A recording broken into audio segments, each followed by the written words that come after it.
WTB. It's not walk through the Bible, we walk through the book. Just the way he has, like walk through the Bible. First we walk through the book. That helps us break the ice, reduce the fear and the lack of faith that I can do this. These books often are academic, look dry and too difficult. So the first thing to do is analyze them, break them down. So we'll be walking through the book, and then it's grounded in the philosophy.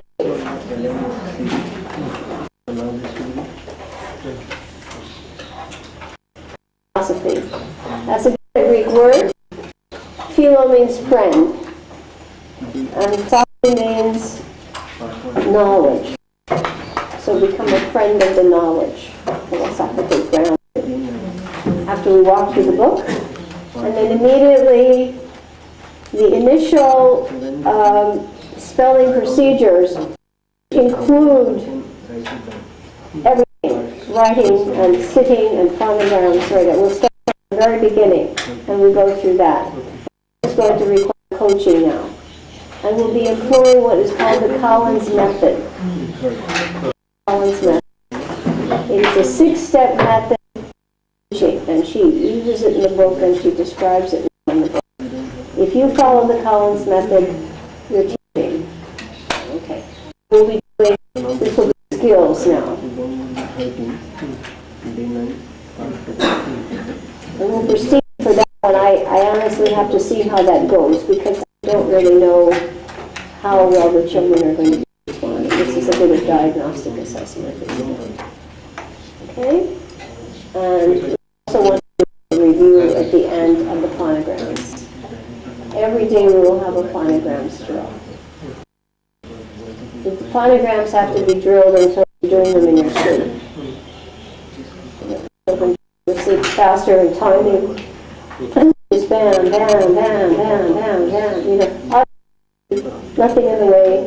The faster and the more efficient they are the phonograms, and the more rapid decoding. And I can see already they're doing very well. So they should have, intellectually, I don't think there are problems here. Okay, so these are aimed for this strand. Okay? All right. The first thing, and this is teachers, a large group, or for your own child. This represents about a month of time, this little thing.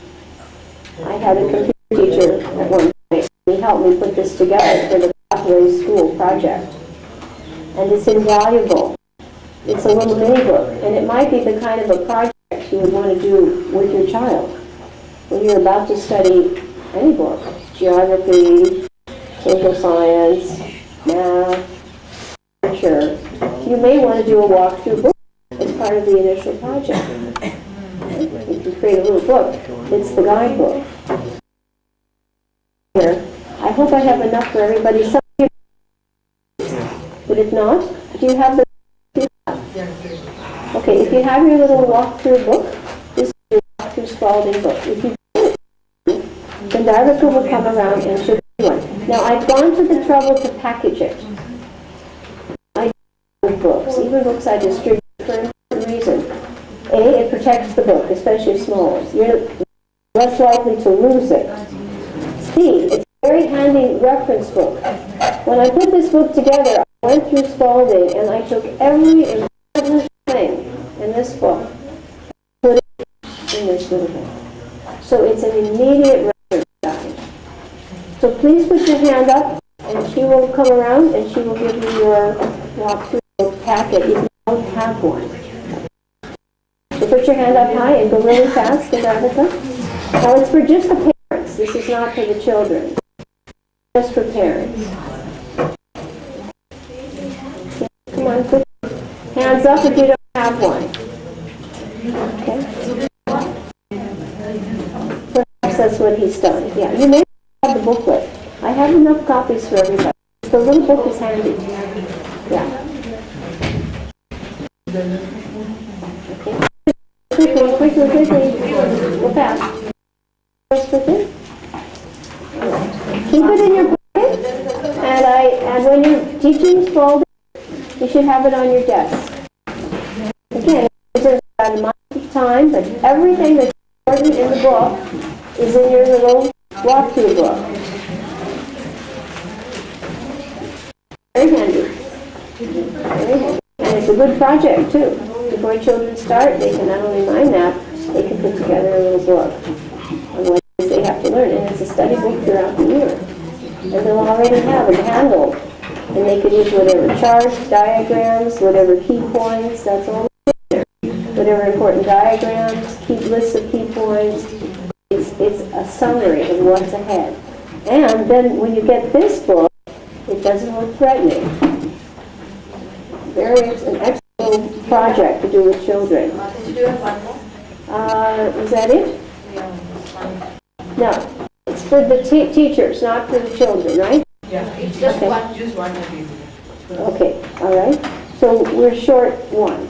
I have no more. I thought I would have had enough. I thought there were quite a few. Who's missing? You're missing? You're missing. You have it in that photocopy form? Okay, so for this, I'll have to send my master in to copy me. I'll get more copies. I'll have to do this. Okay?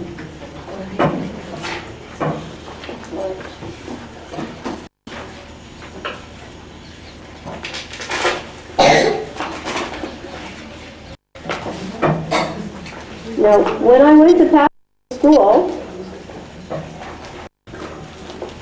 each of the teachers had this plus the CD, the phonogram CD, right? Plus a pencil, an eraser, and a little notebook. How exactly to do it. The whole thing is, I just gave them a kit. It was a Spalding kit. Now, the other thing I did for and Sri Ananta has asked if I could do this for him. I did. Initially, I thought we were just photocopying this book. But then, you remember Wilkinson's principle? Make everything you teach mind easy. So you sit, how can I make this as mind easy as possible? So here we have a very thick, dry-looking book. Most people look at it and they say, this is too dry, it's too hard, and they start to look at all these things and they go, Spalding is too complicated. All right, so we have to convince them that it's not. So the first thing I did was I analyzed the book and I divided it into two parts because it is two parts, right? And instead of photocopying one solid book, I photocopied two, right? The first part, procedures, second part, instructional materials. Now right away, that means I've got half as much to worry about. When we do math, we use that same strategy. How do I just think about it a little bit and I cut the job in half without even starting? Okay? So 2 books, and then we color-coded everything. So I can quickly access. Shinati did that with their NOI book. Color-coded it. That way I can reference what I want, and anything that has to do with a particular topic is in color. Okay? Everybody with us so far? Yes. So, instructional materials, one book. We have 2 books. Easier to handle, and the job doesn't look so threatening. There are 3 procedural lessons. Spelling, writing, and they don't mean handwriting, they mean creative writing and reading. So I color-coded. Anything that had to do with the spelling lesson, yellow. Anything that had to do with creative writing, the photocopy man had to do it in pink. Anything that had to do with reading, and that doesn't mean how to read. It means literary analysis and comprehension skills. That was in blue. And I used white paper for anything that was philosophy. Okay? So immediately this book, which the first start looks intimidating, oh, well, that much is yellow, and that much is pink, and that much is blue, and here's theory, white. And similarly, in this section, any of the materials that corresponded with spelling, yellow. Any of the materials that corresponded with English grammar, pink, and anything that corresponded with reading, blue, and that meant comprehension skills, And then anything that was just indexes or whatever, white. So with just 4 colors, suddenly the book is digestible. Just as we've done this. You see how fast it works. You break something down and you make it learner-friendly. So as teachers, that is your first task. Get what you have to teach and analyze it. It's called task analysis. Analyze it. And you can see that the work is already done because the person that wrote the book had to go through the same steps to come up with it. They had to say, okay, we're going to give you philosophy, we're going to give you spelling procedures, writing procedures, reading procedures, we're going to give you materials that you can use. Because any book that's a course, they've already done the work. All you have to do is make it mind easy. Wilkinson's Law of Attention. You can do it with color. You can do it with mapping. You can do it with a walkthrough book. This is to give you an idea of how to take any book, any subject, from Srimad Bhagavatam down to geography, and make it mind easy. And guess what? The kids will love you for it. Right? They'll love you for it. And they can participate in that too. So one thing I need to do for Ananda is actually send this through the machines again with the tabs, because once I finally caught on how to do that, and I was even doing that with Wilkinson's Law of Application, his different laws, that book was going through in color after a while. You know, each law was the same color as your study sheets. I never thought about it. At the beginning, you know, ding dong, it takes a while to keep evolving. You know, ding dong, why didn't I come up with that sooner? Okay. So now suddenly this big dry book is bite-sized. I can handle it. And now all I have to do, go through it, master the parts, get it under my belt, and get into gear. Okay? So far so good? All right. So that's what we have to do. Now, even if you have it, you don't necessarily have to re-photocopy it, but you can put little post-it tabs in, right? You can put little color post-it tabs in. This is my reading section. This is my spelling section. This is my writing section. Oh, you already have it in color. He did that for you. Fantastic. So he's on the ball. Super. Yeah, that's it. If she's got the color copy, that's what she has. All of us have the color. Oh, you all do. Oh, super. Okay, Srinivas is really on the ball. He's really facilitated. You've got it. Yeah, see, you used to have, actually, every teacher had this book. But now, this is the way to go. You can see how much better looking it is? Can we let Margie see this for a second? And this is the first half, right? This is procedure, see? Brilliant. Now, does it look so intimidating? No, not at all. Manageable. Manageable, that's the idea. And attractive. You see, the thing about color is that it stimulates the right brain. And something that's attractive, you're attracted to. If it's black and white, no pictures and whatever, doesn't work. Brilliant. Let's give Sri Ananda a hand. He works so hard. You know, I mean, he really does. He talk about sincerity plus, really. Okay, so now, let us quickly see how this little mini walkthrough book can help you. Even though you have been given your ice cream sundae with the pineapple and the carom and the strawberry topping. So I have my master here. We'll get more made. All right. So when I had to do this project, because I'm going to go through what we call Bergeon's Art of Teaching, modeling your thinking. This is a very important strategy. When you're teaching, you model your thinking so the child knows what you're going through. Okay? So when I had to come up with this book, I just figured, well, what's the most important things to have? Let's start with the book. The cover. All right? What do we see on the cover? Spalding method. And what does it teach? Everybody? Teach, spelling, writing, and reading. Okay, so this is what we want. A solid language arts program. Who's it good for? Classroom, home, special ed, and ESL. Apply to anybody in here? Sure.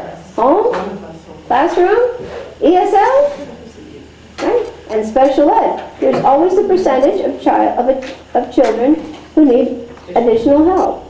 It's always there. You can't get around it. It's just like the 20-80 percentage. Right? And special child may also mean very bright. Right? You get kids that are way beyond their years. How do I engage that child?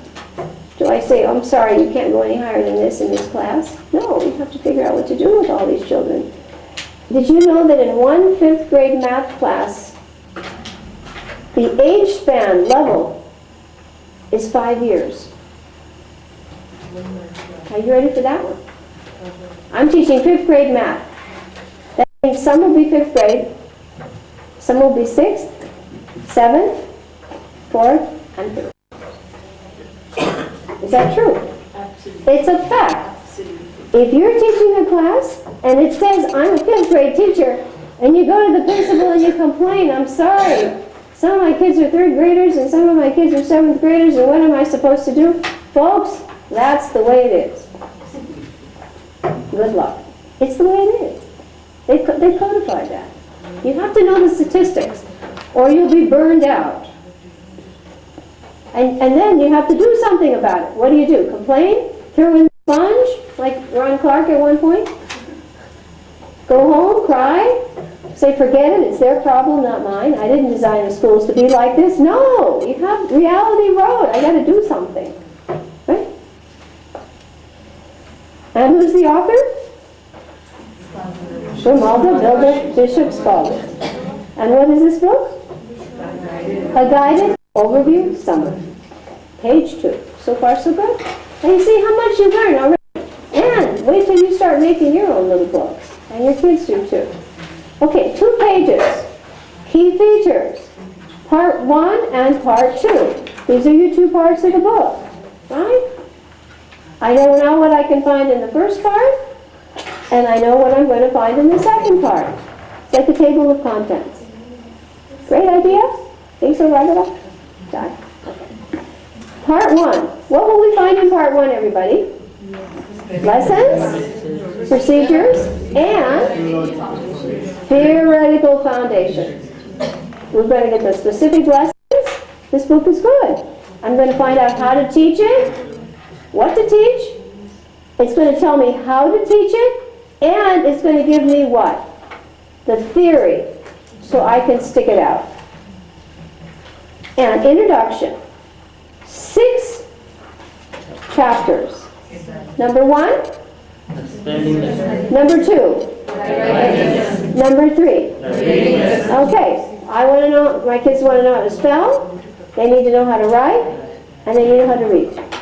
Language is the most fundamental thing that a child has to learn.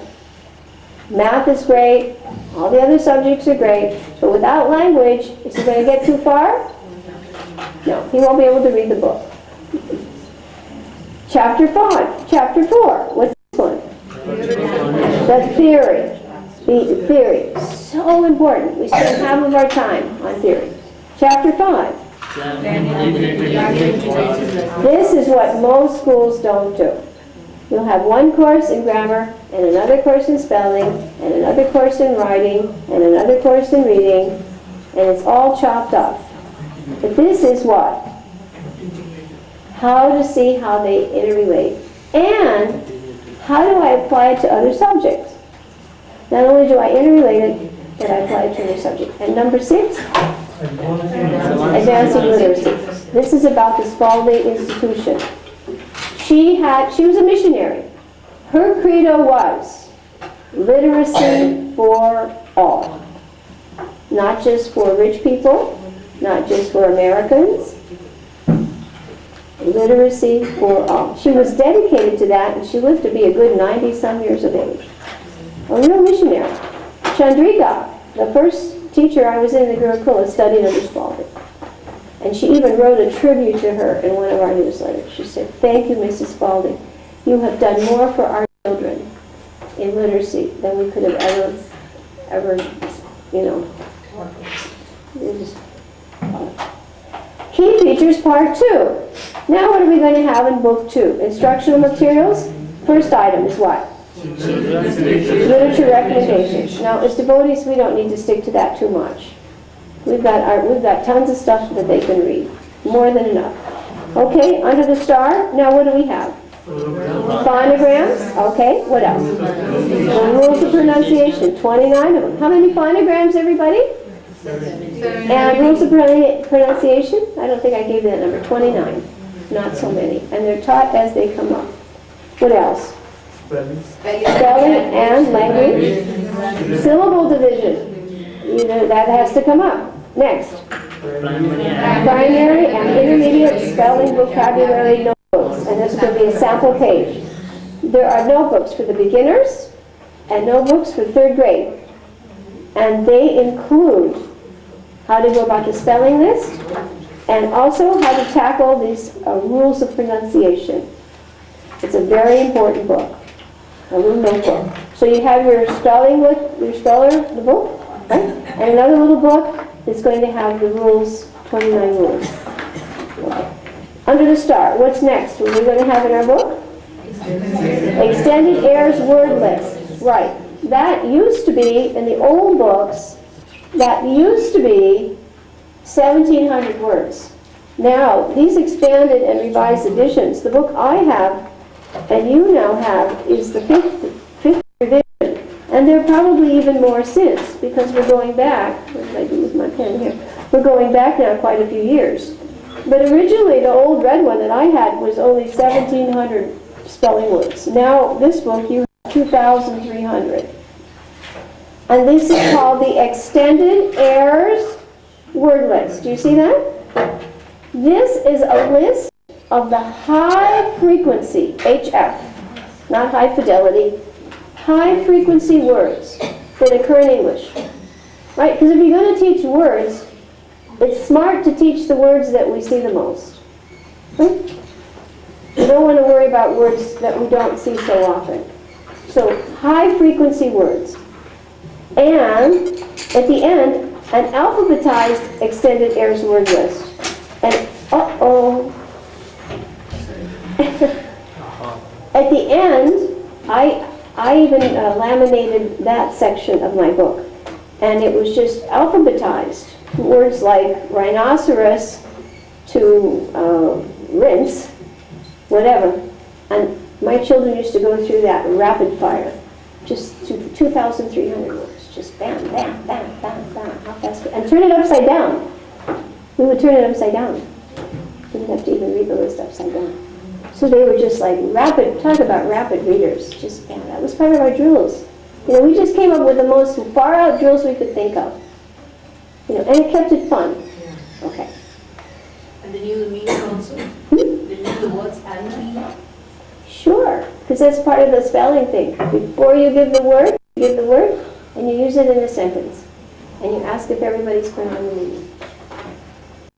But for drills at the very end, as they come along, you could take this list. It's the back of your book. You have the extended heirs list. It's given in terms of first how you present the words. But at the end, it's all mixed up because it's all in alphabetical order. You used to turn the sheets upside down and they'd go down. I have those sheets with me. 14 pages, 7 laminations, back to back. Bam, bam, bam. Kids are really rapid fire. The whole thing is speed, just like coaching and track. Right? When you go to a track coach, he doesn't want you to go like this in the race. So these words were laminated, is it? I did that, yeah. I have those here. I'll show them to you later. I have all those. I used to use that for practice, for drill. Okay? And next, what do we have? Oh, they show the extended heirs word list in terms of parts of speech. Right. Which ones are nouns? Which ones are verbs? Which ones are adjectives? Now that's a little tricky in English because some words overlap. Pronouns are always pronouns. But a noun can be a verb. The cook can cook. So it's a little tricky. Then framework for planning, your integrated language arts lessons, how to go about planning your schedule. And then resources, references, and index. So now you have a clear view of what's in your book. Okay? Okay, now we have a diagram, and we can put that on our little wheel now. You can write it again, because remember, if you write something, you remember it more than just if you read it. Okay, so let's take a diagram and look at the Spalding model. And on this next page, she does exactly what we've been doing, right? We've got a wheel. And what's in the heart of the whole thing? Right, the philosophy. Right? So you can make a little wheel in your book, all right? And make, it's a pie. We divide the pie into 3 parts. And we have a spelling part of the pie, and we have the writing part of the pie, and the reading. And in the middle is the heart, the philosophical approach. So here, essential elements, the Spalding Language Arts Circle. You have that in your little diagram book here, okay? And she says, integrating content, principles, and procedures empowers teachers to be successful decision makers, equipping them with the ability to help all children learn to read and write. Now, do you notice how certain words are coming up that we heard from Wilkinson? What word did you hear? I'll read it again from Wilkinson. Integrating content, principles, and procedures empowers teachers to be successful decision makers, equipping them, You'll see these books overlap. They all say the same thing. With the ability to help all children to learn to read and write. To learn. Okay. All right. So when we look at our little pie, spelling has how many parts? How many parts is spelling? Phonemic awareness. Phonograms with handwriting, high frequency vocabulary, and English rules and concepts. So we've got 4 parts on this wheel. We'll put some little things out here. We have phonemic. Phonemic means consecutive sounds blended together. Phonemic, and then phonograms and handwriting. And then we have high frequency, and then we have rules and concepts. So when we talk about spelling, most books just give you a list of words to learn to spell. Pretty shallow by comparison. Here we have analyzing phonemes, learning the phonograms, correct, precise handwriting, right? All this has to be mastered. Then you've got high frequency words. How many? Who remembers? 2,300. And then we have here the last thing, the rules, 29, and the concepts. This is not a shallow program. Most schools, they give you a speller with a few basic rules they've tried to figure out for English because it's such a hard language for spelling. So you're going to learn about phonemes, the phonograms, how to do correct, precise handwriting that looks like, you took a graphics plate in college and got an A+ on it. High frequency words, rules, and the concepts. This is the spelling lesson. Now I tell you, you take most courses, any other books you're going to find on the market, and you examine them. Will you find these components? No. You will not. You will not. You'll find maybe a few rules like I before E except after C. That's it. All right. Let's look at the writing components. What do they teach you to write? Sentences and compositions. Okay. That's what they mean by writing. And they give you even little cards. Is it going to be a narrative? Is it going to be informative? Or a combination of both? Informative, narrative. So two little subdivisions here. How about reading? Most people think reading means decoding. If I can decode, I got it. No, that happens automatically up here. She says, we do not teach children to read. They just start on their own. After 2 spelling lists, they're reading. That's pretty amazing. It's a little bit like putting a kid on a bike. And you put him on the bike and maybe training wheels for a while. But then after a while, what is he doing? He's just riding a bike. He didn't go to a course. He didn't study a class. He just starts reading. So that's what happens. They just start reading. She says that. It's true. I've watched it every single time. About 200 words, and they pick up a book, and they're reading. Not a bad program, huh? You can go through 5, 6 years of elementary school and still not read. I've seen it. You've seen it? Absolutely. What's reading mean? Let's take a look at that. We've got 1, 2, 3. 1, 2, 3. The reading program. Literary appreciation. That's super. We used that Giovanni book for this one. When I went to Pathways. They were all in tears by the end. It's such a nice story. Okay, literary appreciation. Text structure. Now this correlates with when we write compositions. The very models we use to write, they use the same models to analyze a book. Is this book an informative? Is it narrative? Or is it an informative narrative? They codify the book. Okay? And last, comprehension actions. The 5 mental actions, MA, to comprehension. When I'm reading, how do I check myself to know I understand what I've read? This is called critical thinking. Most schools do not even delve into that topic. They don't even necessarily even consider critical thinking. Don't do that. That's dangerous. So critical thinking, mental actions, the 5 mental actions. So that as I'm reading, as the child is reading, he himself can assess, do I understand what I'm reading? Can I apply it? Can I make a predicted outcome? Can I summarize? Very advanced skills. Sometimes they hit college and they can't do that. True? Wilkinson said that, right? College professor gets the paper back and, gosh, Bruce, welcome to reality. They couldn't even analyze or summarize or predicted outcome, right? From day one. First 5-year-old, day one. All these things are integrated in the instruction. Hard to beat, right? Hard to beat. Anybody who says here, you read the credits in the beginning, directors of whole school districts, superintendents, congressmen. If every classroom taught Spalding, he said illiteracy would be like that. So that's a heavy testimonial coming from somebody from the legislative level. Okay, let's go on now. Next, the Collins model. This is brilliant. Today's a bit heavy philosophy, but we really, if you're teaching, you want to do these 6 steps. Wilkinson gave 5 in equipping.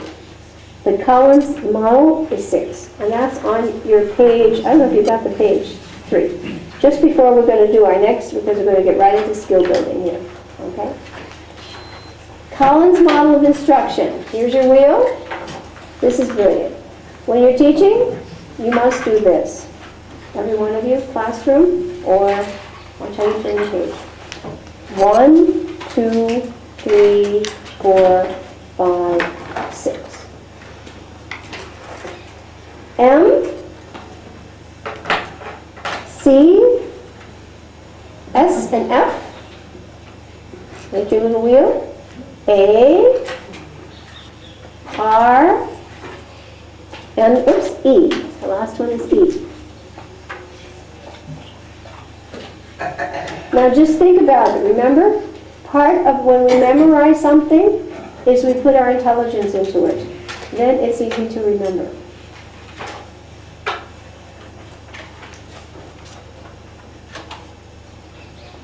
And I skipped the page on philosophical things, and we'll do that. We'll go back and do that. Okay. And the last one is E. So let's get the Collins model, and then we're going to go back and we're going to do some gestures to learn the philosophy. And then we're ready for how to sit. We'll get right into skills today. But we have to be grounded so you really, really, really appreciate what you've got. You've got the best system going. All right. M is for what? Modeling, right? How do we learn? We watch somebody else. We see somebody else do something, and that's how we learn, modeling. That makes sense. An expert carries out a task so that the students can observe and build a conceptual model of the required process. And we're going to go around the room and ask each of the parents to read one of these. What's the next step? What does C stand for? Coach. You blow the whistle. Sports, coach. Okay, we'll start with Radharani. Radharani, read what a coach does. The teacher guides, prompts, and provides feedback as the student performs a task. Good. What are the things you do, Radharani? 3 things? Guides, prompts, and provides feedback. You guide, you prompt, and you give feedback. Right. Otherwise, the child has no idea how he's doing. Okay, that's, first is what? Model. Second? Coach. Makes sense, right? Next, Rasamrita, what's the third thing you do? Scaffolding and feeding. Okay, now does everybody know what a scaffold is? Yes. Yeah, you see them when they build something, right? They put up a plank so nobody falls too far. A scaffold, so if you catch somebody, he doesn't go all the way to the ground. In the circus, they have these big safety nets so the high wire person doesn't crash down to the step. Scaffold, and you know what it is to fade, right? You back off. Okay? So you want to read what that means? The instructional term, a scaffold is support system. When scaffolding, the teacher provides support because novice learners are not yet able to independently perform the tasks. When the majority of students can accurately perform all or part of a skill, teachers fade, withdraw support. Makes sense. The more the child can ride his bike, you don't have to keep the training wheels on. If he can tie a shoe, you don't have to help him tie it for the next 25 years, right? You fade as needed. But you're always there at the point where some aspect still didn't achieve mastery. Okay. Modeling, everybody say? Modeling. Coaching. Scaffolding and fading. Now, this is not a list just to memorize. This is a list for your procedures. I model, I coach, I scaffold, and I fade appropriately. This is how you have to go about teaching your children from this day on. This is a workable model. It's even better than what Wilkinson had. This is brilliant. It's brilliant. Next, after that, what's often left out. A is for what? Articulation. All right? Ushamati, please. The teacher requires students to verbalize the principles, rules, or situations underlying knowledge use. This process can take place through dialogues, critiques, or summaries. It is well known in learning theory that verbalization aids transfer to new situations. Very important. Read the last sentence again. It is well known in learning theory that verbalization aids transfer to new situations. Very important. If a child can verbalize something, the chances go way up that the information will be used. If they cannot verbalize it, they may never use it. It's often left out. The material is covered and the child is never expected to say one word. You will see this is a very active process and the student has to actually repeat practically everything you say with understanding. Articulation. Okay, M is for? Modeling. C is for? Coaching. S and F? Scaffolding and And the fading. most important thing here? Articulation. Articulation. And it makes children articulate. They learn how to speak. Most people are not articulate. They can't converse. Okay? Our next one? R. We've been doing this. Reflection. R. Reflection. Okay? Rajgopi. Okay. Reflection. During the process of reflection, teachers have students compare their performance with expert performance to determine progress toward proficiency. Right, reflection. This is a lot like evaluation. This is what the handwriting should look like. This is what mine looks like. Is there a discrepancy? The children have to see it. They have to see it. It's not enough for you to tell them. If they don't see it, they can't change. This is called reflection. Okay, M is for? C? S and F? A? R. Reflection. And the last one?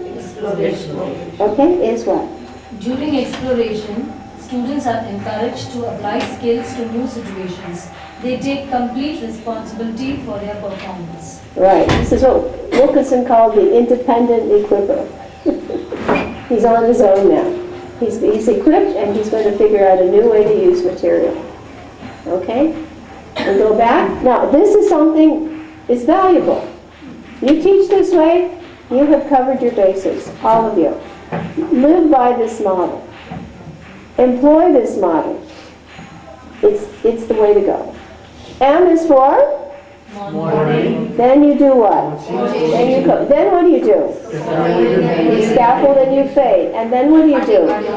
The child has to explain it. And then what do you do?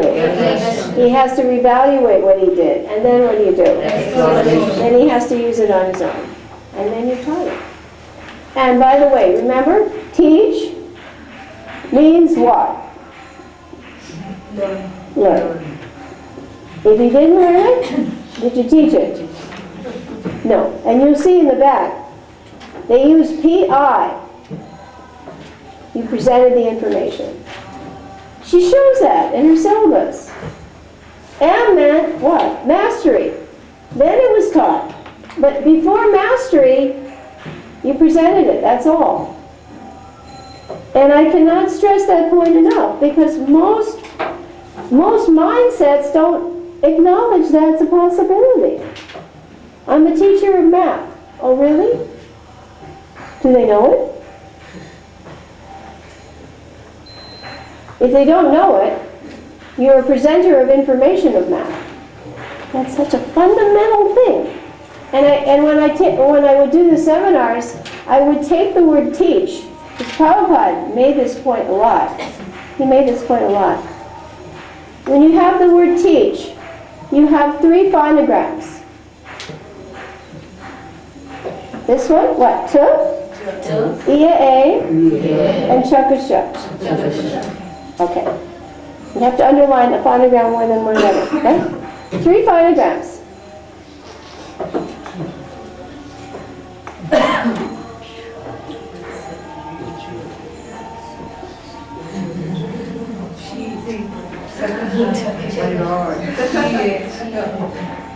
What happens when you reverse them? Srila Prabhupada said that the scientists were the greatest cheaters. They profess that they know something. And in the name of teaching, they are merely presenting mental speculation. Darwin's theory. It's a theory. How can you say that's knowledge? It's a theory. He says they're the greatest cheaters.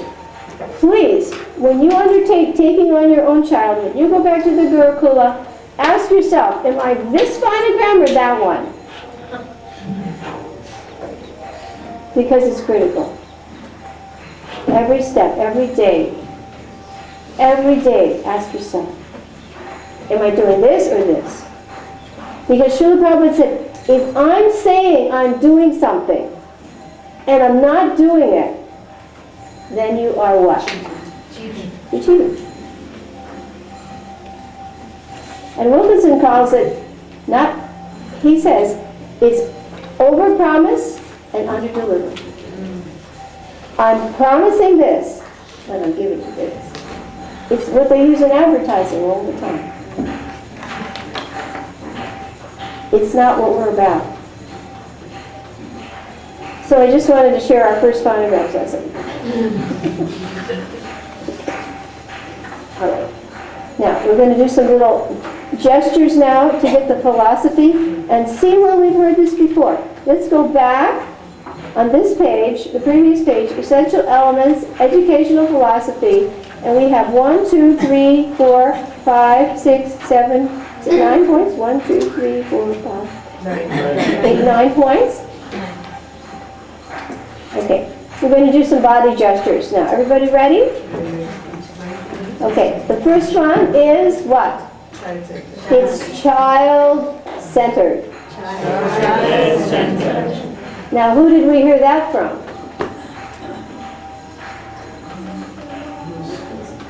Damodar? Did this come up before? Was it the student-centered, student-oriented teacher? Yes, the student-oriented teacher, Wilkinson. And the chapter on needs. On all the chapters. On most of the chapters. Were we just teaching content or we were teaching kids? Huh? What are you teaching? Content? You're teaching content for the sake of equipping the children, right? And for their application and edification. So it's child-centered. You'll see the same, you tell me, the same thing keep coming up. And she addresses that and she says their entire program is based on these 9 philosophical precepts. If you know these and you live by these, you know more than most people in a classroom know. Am I child-centered? Okay, next one. High expectations. Where did we hear that one? What law? Law of expectation. The law of expectation. See, it's coming up. They cross-reference. You take any good program, Betty Edwards, Ramonda Spalding, Wilkinson, the things match up. Slightly different terminology, but it's the same thing. High expectations. Okay, what's our third one? Purpose and meaning. Okay, purpose and meaning. This one was application, right? Law of application. And also law of meaning. Purpose and meaning. So we can say purpose and meaning. Okay, let's go back. It's going to be what? Child-centered, high expectations, purpose and meaning. All right? Let's see number 4 if it sounds familiar.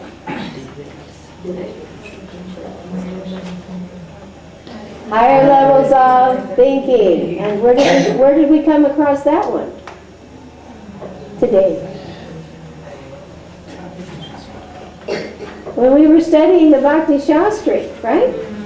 Did you notice how they went from knowledge, understanding, application, right? Personal application, preaching application, evaluation, different levels of thinking. So what are we doing here?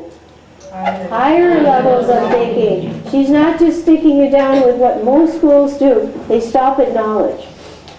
You're lucky if you get understanding. And if you get any application, you're really, really lucky. What to speak about analysis, synthesis, and evaluation. Those are higher order skills. Bloom's taxonomy. This is Bloom's taxonomy. Bloom's taxonomy. All right? So we've got that one. Let's see what's the next one. What's the next one? Direct sequential instruction. Right. In other words, things are logical and they come together to, oh, this is another point Wilkinson made. From the simple to the complex. Remember that? He made that point. You start with simple concepts and then you build to something. So sequential, we can go like this. Something has to be logical, and it also has to actually go from something very simple to something very big. Okay, let's go back and do our body language again. It's what? It's child-centered. Okay, and the next thing is high expectations. Next, purpose and meaning. And the next one, higher levels of thinking. And the next one, direct and sequential. That means you go from small to complex. You don't start with something difficult if the child hasn't learned his times tables. You can't do division if you can't do multiplication. Okay? Next, multi-sensory instruction. This is Gardner. Gardner. And did you see that anywhere in Wilkinson? We did it in Dale's Cone also. In Dale's Cone. Very good. In Dale's Cone, right? The more I added the senses, the higher the retention. And remember everything that Wilkinson ever did in terms of a maximizer? Show it through music, show it through a picture, show it through a drama. What's that? Multisensory. They all say the same thing. They all do the same thing. But are you doing it? Is it going on anywhere? Not in a lot of places. Okay, so this would be multisensory instruction. Your eyes, your ears, your hands, your body, multisensory. All right, child-centered. High expectation. Purpose and meaning. Next one, higher level thinking, direct, sequential, from small to big. And next, multisensory, you're using all of your senses. Active participation, right? Where did we hear that one? What law? Law of the learner, right? The pit of passivity. Everybody's involved at all times. Nobody's sitting still, right? Active, right in the classroom. You don't go home and do it later. So this is actually in constant use of the mind, the voice, the hands, all part of the students throughout the lesson. Active participation. All right? Let's go back. Child-centered. High expectation. Purpose and meaning. Higher level thinking. Direct, sequential instruction. From small to difficult. Multisensory. And the next one is active participation. Two more. Diagnostic. Right. Check the pulse. I'm always assessing. Do they get it? Do they understand it? I'm checking all the time. Do they know it? Okay. Unless you have that at the beginning, and the middle, and at the end, and all at every point, from every new unit of content, you don't know if you're progressing. Diagnostic. Okay? Child-centered. High expectations. Purpose and meaning. Higher levels of thinking. Direct, sequential instruction from small to big. Multisensory. Active participation. Diagnostic. And the last one is integrated instruction. I connect within each lesson in the language program, all the parts within the language program, and I relate the language program to other courses of material. We used to use the books when we were training the teachers in the Gurukula. We used the geography books. We would mark them up with all the phonograms for all the big words, the new words. Any big word, we would take the phonogram, we would break it up, and that was part of their spelling list, whatever. So they knew it by phonogram. You can take the whole thing in a phonic. You could take a book that was on information, and you could make an informative narrative. They could write a story teaching a particular lesson in science or math. You can do something like that. You integrate your subject so they see the connection, all parts of the world. Okay? So now we're going to start with our skills. We've covered the book. You can see what we have. And we're now going to see how we all sit at the desk. Everybody ready? Children are now ready to get to action. Everything you need is in this little book. This little book is your complete guidebook to the Spalding program. So today is our first skill. We have 1, 2, 3, 4, 5 points on how the child should sit. Now this doesn't just mean today. What does it mean? From this point on. We're doing pretty well except with turning pages. Everybody gets an A+ except with how to turn pages. Otherwise, it's great. I have no complaint. that one's going to take us. That's a 30-day habit we have to change. 30 days to change that habit. Now you see the little girl here? In your book, you'll see also a little boy. He's left-handed, but nobody in this room is left-handed. But in your classroom, you may have a left-handed child. So they have the reverse. All right. Let us now start. We have some children reading. Ready? Gandharvika? Can you read the first thing that you're going to have to do now from this day on? December 3rd, 2010. March, it's a watermark. My life has changed. December the 3rd, 2010, Hospice, Vrindavan, India. And the new me, and the new you. And we mean it now. Now see, it's going on camera. It will be recorded. So we will see. We will have reference that we have made a vow that we are new students. And here we build our skills today. So far we've had tons of theory, lots of philosophy, lots of practice. Now we're ready to get into gear. Gandharvika will read to the first thing that a new student will do. Go ahead, Gandharvika. What's the first point? Sit with feet flat on the floor, back straight, head held high. The type is very small. We had to reduce this to make this good. Okay? Everybody, what do we do? Sit straight. Okay? What else? Feet on the floor. Feet on the floor. Now some of you may be a little small and your feet may not reach. Do your feet reach the floor, Nityananda? How about you, Garanga? Now remember, from now on, we won't see anybody leaning back with his feet up on the chair as though he's watching television. That is the old model and that's dead. Now we are new people. So let us see, let everybody demonstrate, and remember the teachers must model it also. Let us see how we sit. Back straight, head down, right? Head high. No? Head high. Okay, now I'm going to start throwing in mistakes to see if you're awake. Okay, do we sit bent over? With the head down. And our feet crossed? We don't. Are you sure? Okay. And so if we see that, what do we say? Ding dong. Uh-oh. Okay. Back straight. Head high and feet on the floor. Very good. Anybody know why you hold your head high? The spinal cord. Spinal cord, right. And the head is heavy. So if it's forward, what happens? Pressure will come on. Pressure comes on it, you get tired.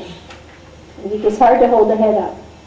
And you get tired, and you fall asleep. So the yogis had it, right? The yogis sat up like this. Okay. And feet on the floor. We're not sitting like yogis, but at least we have a chair because we have to write. Okay. Next. Keep 2 inches between the body and the desk. Okay. Can Rasika, we'll go around, we'll let Rasika read the part too. Okay? Everybody, every child is going to read, because this applies especially to the children. But the parents have to model it too. What will the child do if he sees you do something else? My teacher doesn't do The it. same thing. Okay? Will you read the next point? Keep 2 inches. 2 inches. Keep 2 inches Oh, by the way, use your accelerators, everybody. Do you know what your accelerator is? Does everybody have his accelerator? You all have a finger? Right. And you put 3 of them under your thumb. And when you read, you slide this along. This is a speed reader's tip. It does 2 things. It keeps your mind on what you're reading, and you don't lose your place. And it also keeps your eyes from going backwards and forwards. You can increase your reading rate from 10 to 30% by using your finger. That's a pretty inexpensive tool. You don't even have to go to Lloyd Bazaar to buy it. Okay? Remember, it's from this point on. What will we see? Accelerators. And this is what people used to get up to 2,000 words a minute. It's not a joke. Okay? Go ahead. Rajava will slide his accelerator along the second point. Keep 2 inches between the body and the desk. Right.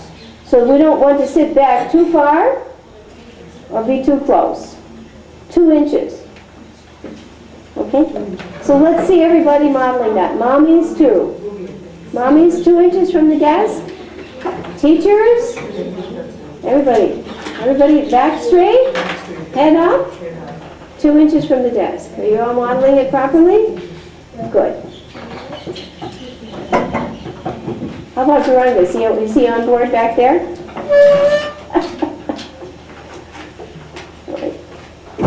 Place both, I'm sorry. Tanvi. She's going to use her accelerator and read the third part. Now look at how nicely she's sitting. She could be for an ad in a magazine right now. You know how they advertise, this new school, this new university in India just opened. And this is what the students look like. They always have some ideal person. She could do that. Okay? Go ahead, Tommy. Read number 3. Place both forearms on the desk. Good. Place both forearms on the desk. What's your forearm? From your elbow to your end of your hand. Place one of them? One of them? Both of them. Okay, let's see everybody doing that. Now, you parents are here, and guess what you get to do? You get to coach now. You're not only modeling, but you look at the child and you start coaching. Remember that second one? You're coaching the child. This is a very important step, because if the child is not even doing the first thing in Spalding, precision won't come along the way. She makes a big deal about everything. Why would she write all this if it's not important? It's important. And look at it already, you can see how much more attentive they look. They look serious. They look like the kind of kid you wish were in your class. Right? I wish I had a kid like that in my class. Look how he sits. Look how he holds his paper. This kid must be really together. I'll bet he's a good student. I wish I had a boy like that in my class. But you will. Because you will set that standard. Okay. Tandi, you read, right? You just read. Ball is now going to use his accelerator to read aloud the next point, as he keeps both feet on the floor. Is it too high for you? Back straight, 2 inches away from the desk, and head held high. Right? We have the it's going to look like something out of a dream book in here. This room will be dreamland. Okay, go ahead. Use one hand for writing and place the other across the top edge of the paper. Oh, very good. Do we do something else with this hand, like hold our head up? Right? Or twirl a pencil? What are we doing? We're using it to hold the book. And with the right hand, we do what? We write or we slide our finger to use our accelerator to read. Very good. Use one hand for writing and place the other across the top edge of the paper. So let's see. Put your hand across the top edge. You see the little girl here? Her hand is like this. This would be like the desk. And notice that the book is not like this. It's a little bit at an angle, 45. Okay? So here's your book. Here's your hand. Here's your accelerator, and you're going like this. You see how she has her book? And her feet are on the floor. Her back is straight. Check your children. You're coaching them now. And that's not just for today. From December 3rd, 2010 on, you'll have to keep reinforcing this. It's already looking quite nice. Okay? Okay? Tilt your book a little bit, Tandi. That's better, yes. At an angle, a little bit. That's good. Okay, he's got it good. Perfect. Let's see how you're doing. Yeah, your hand at the top, you see? Like this. And your accelerator. And she's put her hand across the top.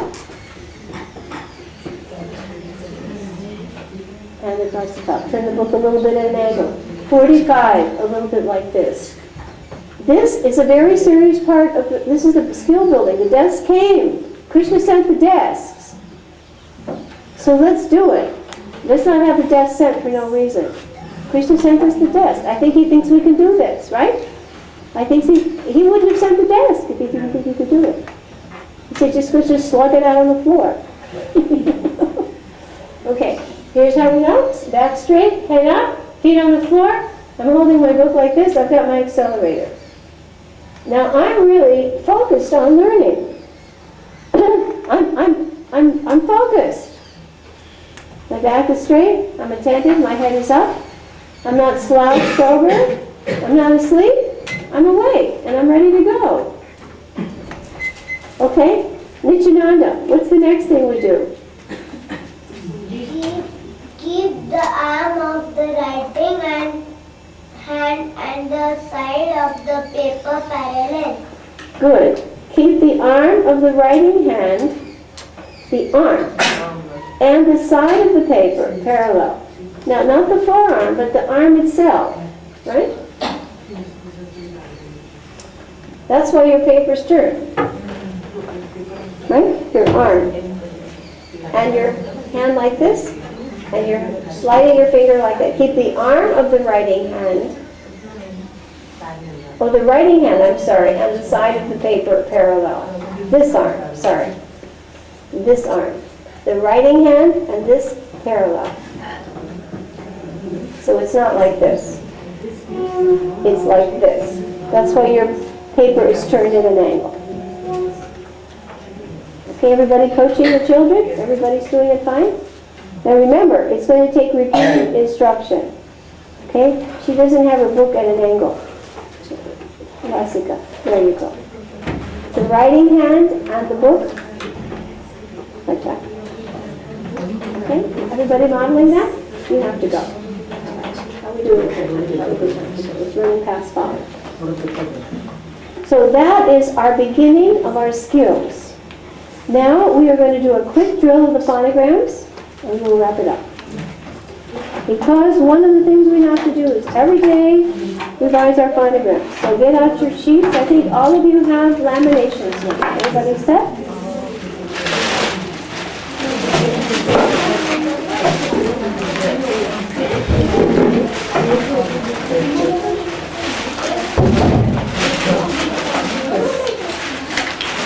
Everybody's equipped with one of these?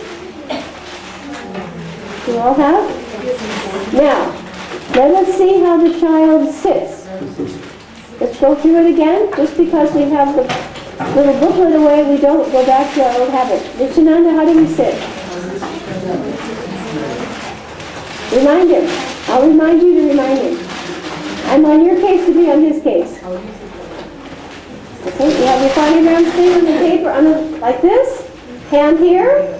We ready?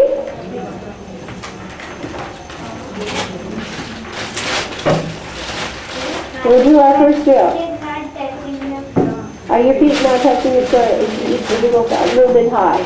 All right, it's a problem. Now we have our fingers. Are we ready? 21 consonants. 5 vowels. 5 spellings for earth. 4 sets of twins. And then we have many matching. We have many, 4 sh, right? 4 sh.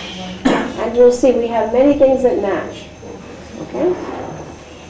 What we'll do is we'll do a row first in color, and then we'll do it in black and white. Because the books are going to be black and white. Okay. Everybody ready? Keep your phonogram sheets down on the paper, on the desk. Let's see, practice what we just did. You have your accelerators, and you have your things. Are we ready? Repeat after me. B, kasa, d, good job. Job. Turn it over. Let's do it black and white. Okay? Use your finger. Use your finger. Use your finger. Yeah. Accelerator. Get used to this. It's the whole thing of the speed reading. Okay, use your finger. B. Kasa. D. Good job. Job. Now let's go backwards. J. Good job. D. Kasa. B. All right. Starting with Anita, do the row. Just let the person do it. Okay. No repetition. Okay.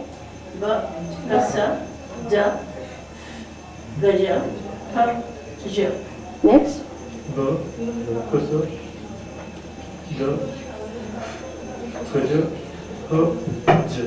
Okay, Damodar.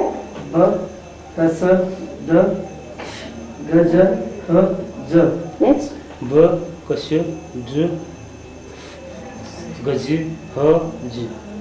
J. Okay, Manaji.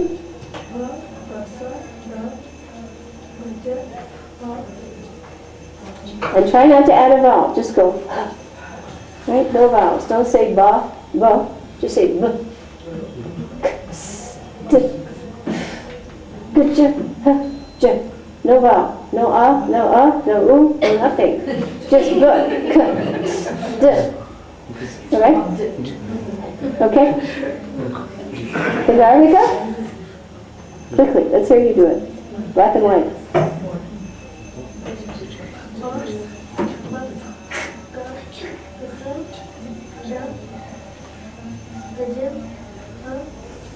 Okay? Radharani?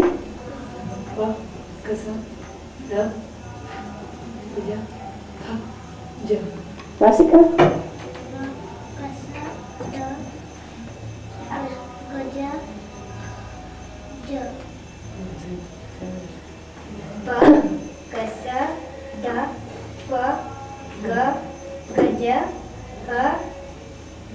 Okay, Rasamita? Ba, kasa, da, gaja, ha, ja. Great. Ba, kasa, da, gaja, ja. Tandi?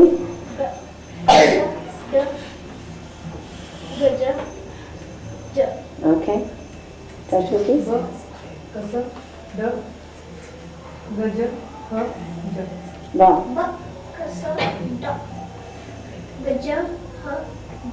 Okay.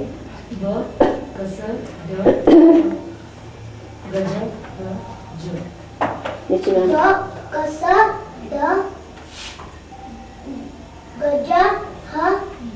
And notice when they're confident about something, the volume goes up. I could hear that really well. Super. Super, Nityananda. Puranga, want to give it a try?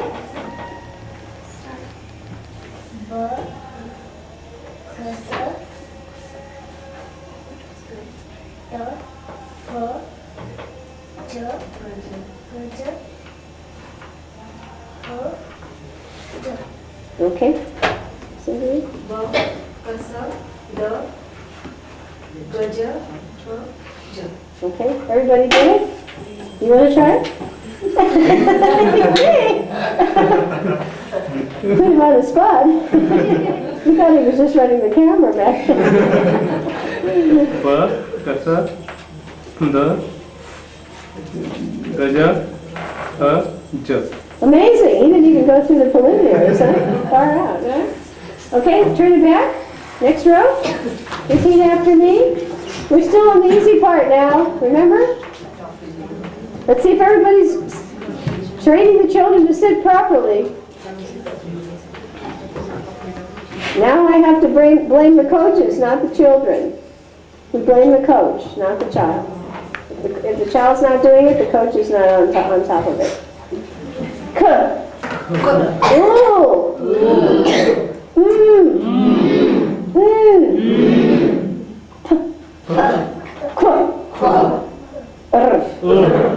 Very good. Back up.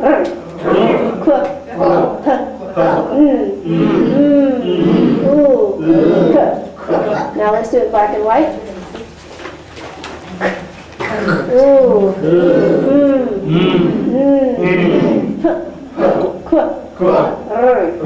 Go up.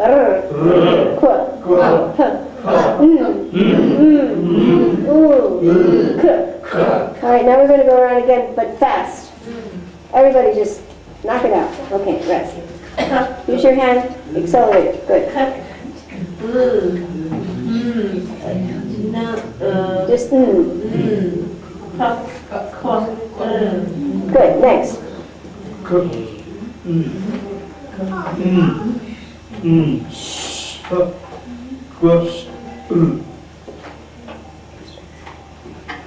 Next. Damodar.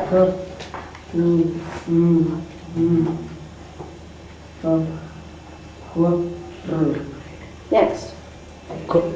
Now remember, a drill should be enthusiastic, folks. Some of you sound like it's like, you know, post-mortem or something.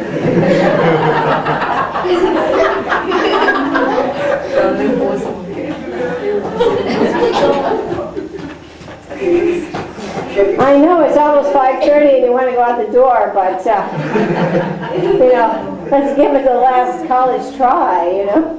Okay, let's go.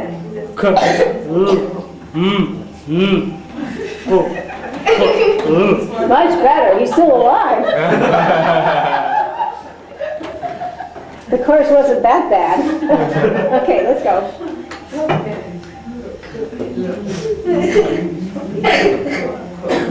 Okay, Gandharvika, let's get some enthusiasm here.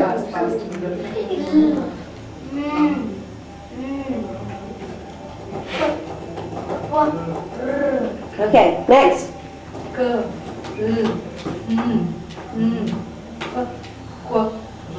Next. No, just Next.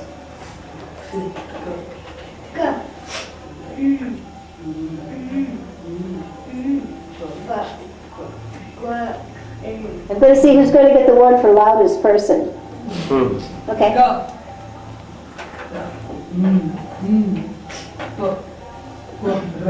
Next.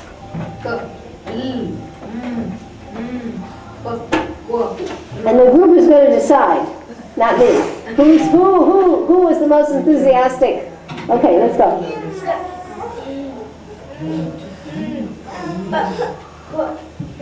Next.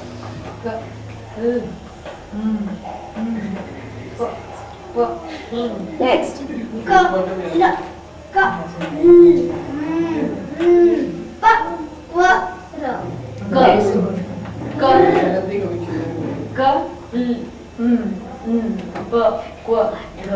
Next.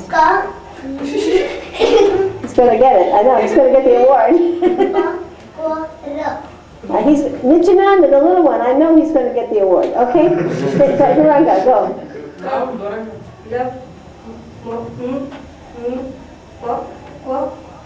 Next. Guranga, go.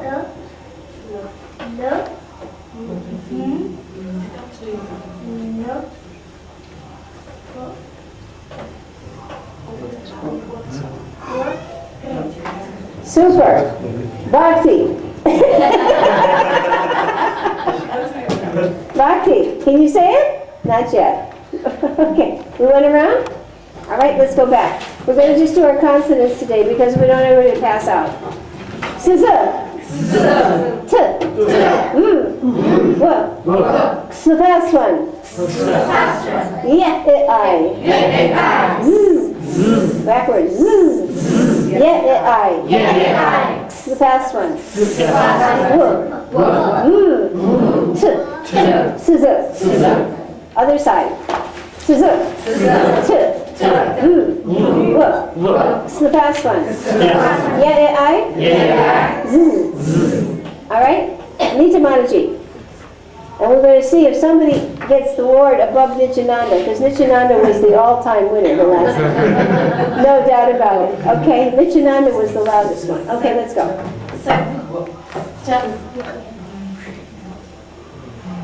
I forget this. Whoa. It's the fast one.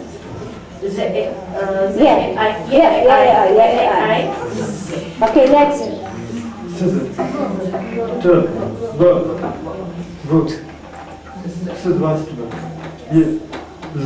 This one's I. Three sounds. I. Okay, next. Damodar. Come on, Damodar. I know you're sick, but let's really put it out there. I don't remember. You don't remember? Come on, Damodar. Scissor. I. What? The first one, I and Z. He did it. Fantastic. Next.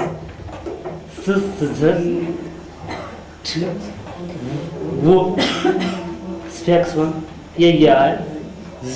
Not too bad, because these two did not have the background. Many of you have been seeing videos and CDs, so they have an edge on it. We have to give them a little bit of a, these people are running on a handicap here. Next.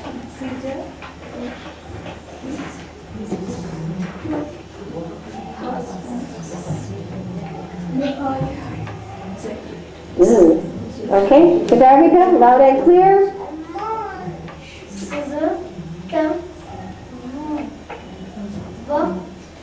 The first one.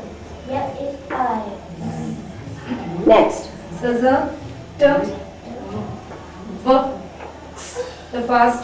A-I, Z. Next.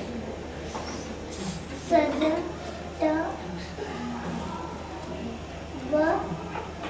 the first one, A-I. Next, quick. Scissor, Scissor.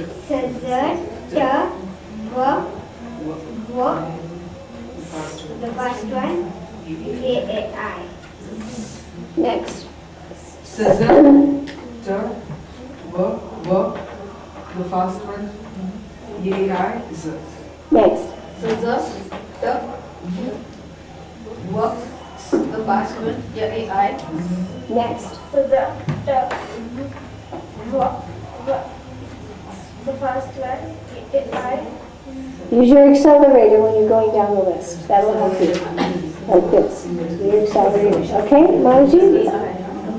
Scissor, work, the fastest one, A-I, Z. Next. Scissor, the first one, A-I. Scissor, A-I, Z. Could you say the fast one? The fast The fast one. You have to say that. Otherwise it sounds like a The cassette. fast one,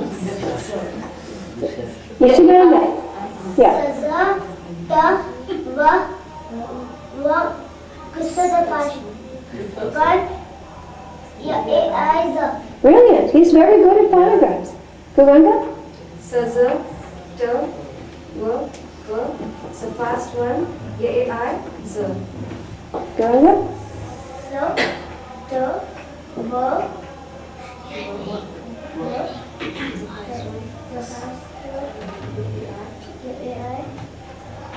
And so, that was very good. So tomorrow, we get into the heavier part of the phonograms. We'll move on more into the skills, handwriting skills tomorrow. And now some of you are supposed to start coming tomorrow. Srinath is not here to orchestrate that. How are we going to do this? We will send someone tomorrow. We'll What send time? someone tomorrow. What time? They should come just before, an hour before the class, and then we can all come together to the class. So that means they need to come over at, we're leaving my room about, we should leave around 1:45, so 1:45. Okay. Roughly 1:45. And that means you bring your art supplies with you, your art books with you, so we show you how to mount your work, and then we'll do more private drilling and show you how to work. All this banding. Just your Spalding stuff, yeah. Yeah. The mounting, if you could show all of us together, we would get more time for the... You think that's better? Okay, so we will do that tomorrow. We'll show you how to Take a do lot it. of time. Okay, so tomorrow we'll show mounting at 1:40. And then one last thing before you go, because we didn't get to it, but this is a strategy.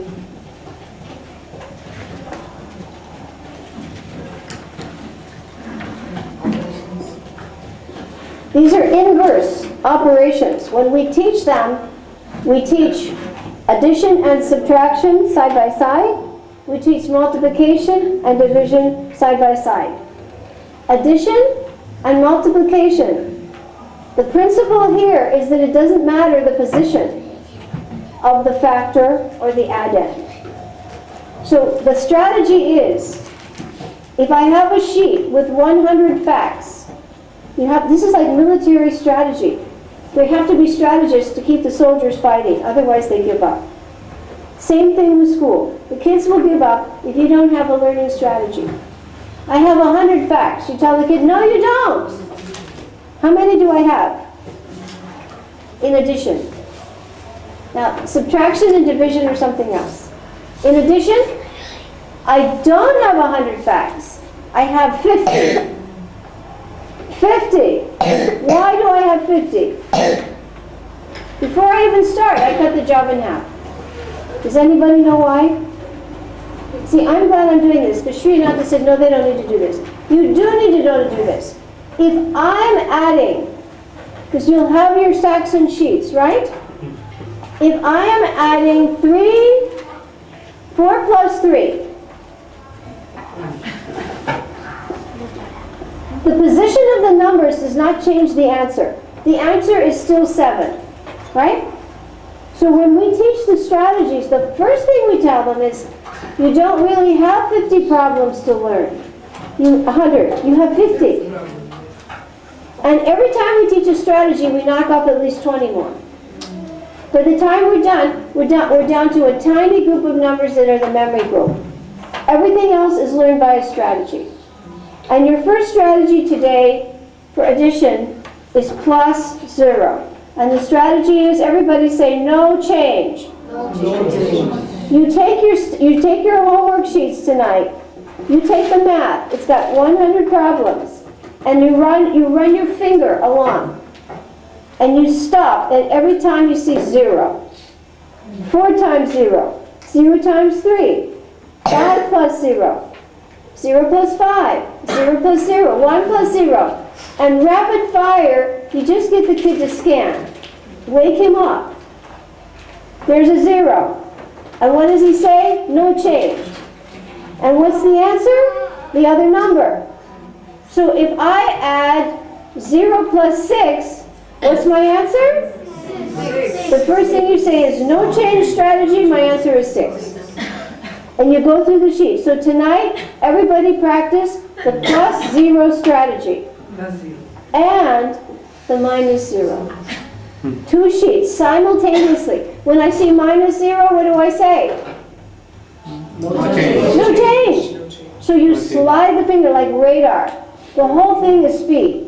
Radar, where is it? I see a 0. You just scan, look for zeros. I see a 0. What does the 0 mean? No change. What's the answer? The other number. But they have to identify the strategy.